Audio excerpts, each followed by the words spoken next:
Jimmy was not a rapper then. Right. He was your man, like on the side, like in the side, just he was not a rapper at all. Right. So when Ballin' took place, and I'm looking and I'm going, oh, he having a moment. That's the Lloyd Banks. It's Lloyd Banks thing. He wanted that. He was watching them be that, like Mace be that, and Cam be that, and looked at, and it was finally he had one. Mm-hmm. When 50 Cent makes a move, it's not emotion, it's architecture. Every beef, every feature, every Instagram post is calculated chaos. Back in 2007, Jim Jones was having his moment. We Fly High was blasting out of every car, every block, every sneaker store in Harlem. Dipset was fractured, Cameron was fading from the spotlight, and the air around Jim smelled like opportunity. That's when 50 Cent did what only he does best, turned opportunity into manipulation. He invited Jim Jones to perform at one of his shows. Front row stage, all lights on him. Fans screamed thinking they were witnessing unity, brotherhood, New York standing tall together. But 50 wasn't showing love. He was conducting an experiment. He knew Dipset was cracking internally and wanted to see how far that fracture could go. If he applied pressure disguised as friendship, the cameras flashed, the internet spun, and 50 smirks at it all. I just divided your team and made you thank me for it, years later. 50 admitted it wasn't about music. It was about control. He liked pulling strings, watching reactions. That's how he survived rap's bloodiest decade, by making the battlefield his entertainment. When the dust settled, he wasn't done. During the Tekashi 6ix9ine trial, 50 slid another jab online, hinting that Jim was individual one. A federal whisper meant to make Harlem question his street credibility. He didn't have to prove it. He just had to plant it. Jim Jones fired back in interviews, proud and defiant, claiming, "I got gold records, solo hits. I built this from the ground. I don't need a versus with that clown." To Harlem, that sounded like loyalty. To 50, it sounded like content. And that's the twisted beauty of this rivalry. Both men profit from each other's name. 50 uses mockery as marketing. Jim uses resistance as reputation. It's war and business at the same time. One crafts headlines, the other guards legacy. Every time Jim defends himself, 50 gets more views. Every time 50 mocks him, Jim gets sympathy from the streets. It's a loop. Toxic, lucrative, addictive. In truth, they're mirror images. Both born from struggle, both kings of reinvention. But where Jim Jones built from emotion, 50 Cent built from strategy. Jim reacts. 50 predicts. That's why 50 always seems one meme ahead, one headline sharper. He'll never swing unless the camera's rolling. His bullets are tweets, and his hits are viral. And that's what makes him dangerous. He doesn't need to win in the streets anymore. He just needs to trend. For Jim Jones, this beef became a lesson. In today's hip-hop, pride costs more than pain. 50 plays chess. Everyone else is still learning checkers. Every clown joke, every sarcastic post is a move on his board. Jim can fight, but 50 owns the rules. Maybe that's why every time Harlem thinks the war is over, 50 Cent uploads another video and restarts the timeline. He doesn't fight to finish. He fights to feed the story. And when you're battling a man who turns humiliation into content, you can't really win. You just keep giving him new material. So when people ask if Jim Jones and 50 Cent still have beef, the real answer is this. 50 doesn't have beef. He has business. And Jim Jones, he has pride. And in this era, pride doesn't trend, strategy does. Strategy does. You got what? You got Jim going back in there talking about call the police. Did you get that? Nah, man. You ain't get that? You ain't get that? You ain't get that? That's the studio right there. That's that cars. Why you ain't get that? Just came out the building and ran right back in the building, B. It started with one quote, simple, offhand, but sharp enough to slice through the internet. Jim Jones sat behind a podcast mic and laughed. The kids don't even know Nas. My son couldn't name one Nas song. The clip exploded. Debates, outrage, think pieces. But Nas, he didn't say a word. No tweet, no response, no energy wasted. That's what kings do. They rule in silence. Because Nas knows that when you've already written Illmatic, Stillmatic, Ether, and King's Disease, you don't argue about relevance, you embody it. While others chase trends, he defines them. The irony? Jim's comment wasn't new. Years ago, Dipset had mocked Nas's albums on mixtapes, called him out of touch. But decades later, who's timeless now? Nas survived eras, platforms, even genres. He became the blueprint for lyrical immortality, while the noise burned out. And maybe Jim didn't mean disrespect. Maybe he meant the truth about changing generations. To a Zoom era crowd, Nas isn't a playlist. He's a monument.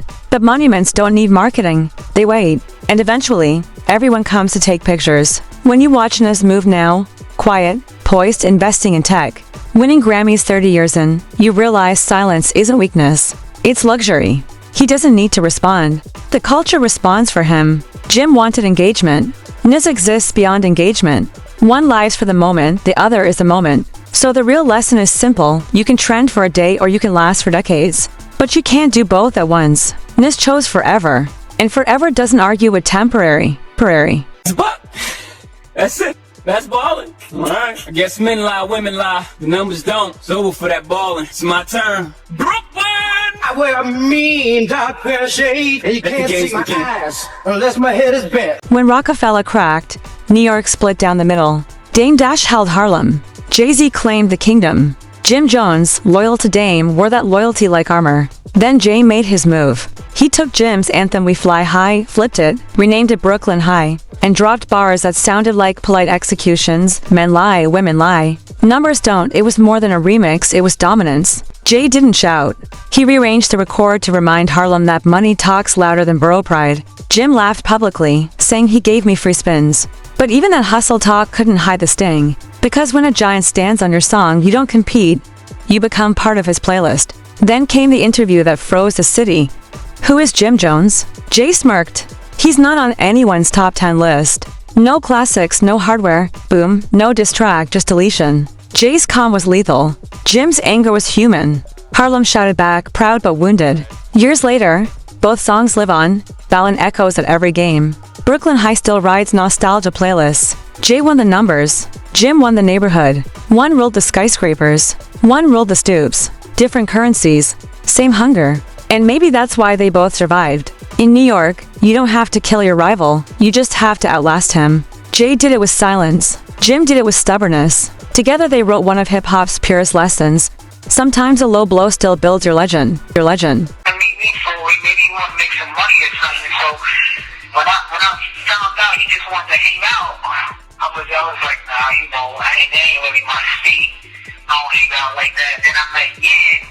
When I went to Miami, she told me she don't mess with Jim Jones' friends, and that basically ended our relationship right there. Some battles happen in studios. Others happen in confessionals. Mendeecees Harris and Jim Jones didn't collide over music, they collided over energy. Two men orbiting love and hip-hop, standing behind two powerhouse women.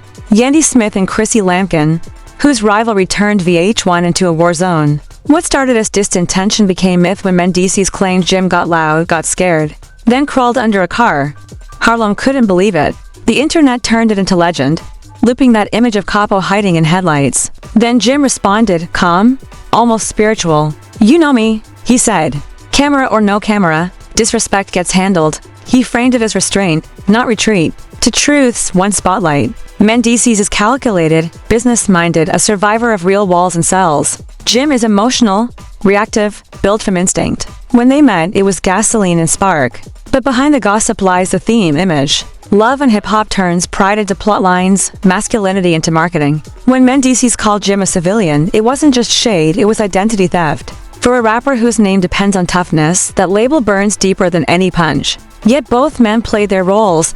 Mendeecees is calm strategist, Jim is passionate street king. And the audience, they fed both sides, clicking, commenting, keeping the story alive. Because humiliation is also currency. Today, they've moved on, families, projects, peace. But the legend of that night still floats online, half rumor, half memory. In truth, there are no winners in reality TV beef. There are only edits, and whoever controls the edit controls the legacy. You are a guardian angel and designer. What you talking about, man? You are from the Bronx, bro. You are not from Harlem. Why do you keep thinking that you are from Harlem, bro?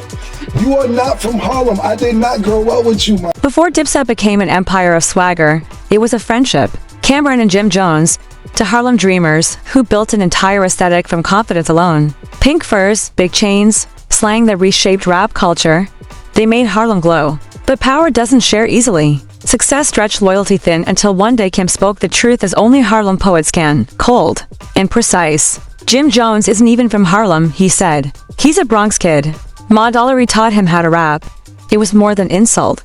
It was identity theft in reverse. Snatching Harlem out of Jim's story. Jim snapped back, saying he was a backbone, the engine that kept Dipset alive when Cam vanished. He reminded everyone that Ballin wasn't just a song, it was survival. But Cam kept pressing. You make peace with everyone who hurt you and war with those who loved you. That line hit harder than any verse. Harlem whispered. The internet shouted. Their brotherhood had turned into theater. Years rolled by. Temporary truces, reunion tours, leaked texts of Jim begging for a versus battle. Each headline reopened old wounds. Yet through it all, Dipset anthem still shakes clubs like thunder. The legacy outgrew the feud. Maybe that's the real tragedy and the beauty. To men who created a color, a sound, a movement, now defined by the fallout. But when those horns drop and the crowd yells Dipset, for 1 second the past heals. Because some friendships don't die, they just live as echoes. One day they might rebuild, maybe not for cameras, maybe not for charts, just for Harlem. Until then, their story stays what it's always been. Love turned legend, loyalty turned lesson. Pink turned gold. Old.